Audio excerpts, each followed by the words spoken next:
Nagsimula ang Kabanata 5 nang magpaalam si Kapitan Tiago na hindi siya makakadalo sa hapunan sapagkat mayroon siyang mahalagang pupuntahan. Patawad na siyang lahat, subalit hindi po ako makakadalo sa inyong hapunan ngayong gabi sapagkat mayroon po akong mga mahalagang pupuntahan ngayong gabi. Nagsipuntahan na ang mga bisita sa hapagkainan habang nag-uunahan si Padre Damaso at Padre Sibayla papunta sa kabisera.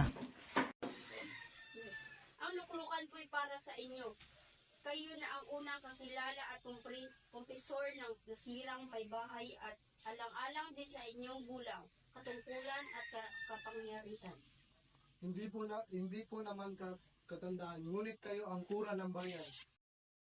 Nang inilagay na sa hapagkainan ang mga pagkain, kumuha na ang mga bisita at ang natira na lamang na hindi pa nakakakuha ng pagkain ay si Padre Damaso. Ang tanging nakuha na lamang ni Padre Damaso ay leeg at pakpak na lamang. At nagsimula ng magtanong ang mga bisita kay Crisostomo Ibarra at sinagot niya naman ito ng mahinahon at may galang. Kalimutan mo na yung bayan dahil sa matagal mo ng pamamalagi sa Europa. Kahit ako'y kalimutan ng aking bayan, sa lahat ng sandali ay naalala ko siya. Aling bansa sa Europa ang inyong naimbita. Kahit aling malayang bayan sa Europa, ngunit una sa lahat ang Espanya na siya pong pangalawang unang bayan. Ito naman po ang pinakamahalagang bagay na iyong natutunan. Bagay na iyong nakita na naging katangi-tangi sa pamumuhay sa pananampalataya sa lahat. Ang bayan ay pinag-aralan muna ang kanyang kasaysayan. Ngunit natiyak kung ang kasaganaan at katupuan ng bayan ay nakabatay sa taglay niyang kalayaan. Ipagpatawad niyo po ang aking pag-alis. Ipagpatawad niyo po ang aking pag-alis. Ako po ay lalakad bukas kaya't maraming lulutasin. Mga Ginoo, sa ikabubuti ng Espanya at Pilipinas.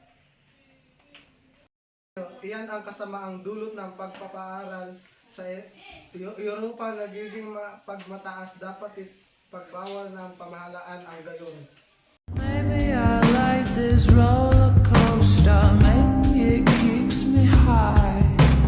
Maybe the speed it brings me closer. I could sparkle up your eye.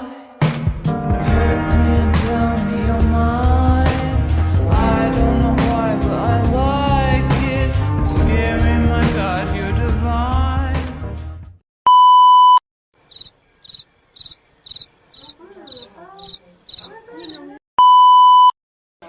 Ipagpatawad niyo po ang aking pag-alis. Ako po ay lalakad bukas kaya't maraming lulutasin. Mga Ginoo, sa ikabubuti ng Espanya.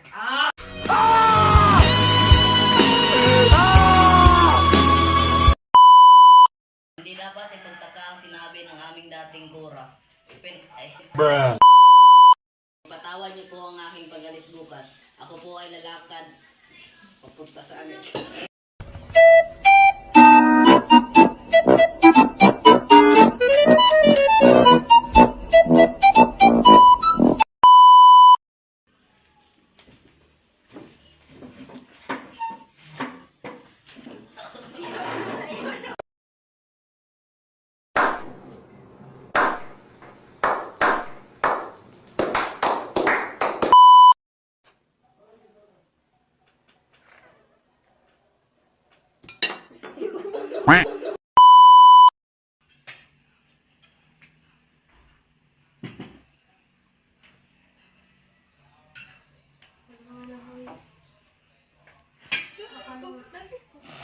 Yate yung ka.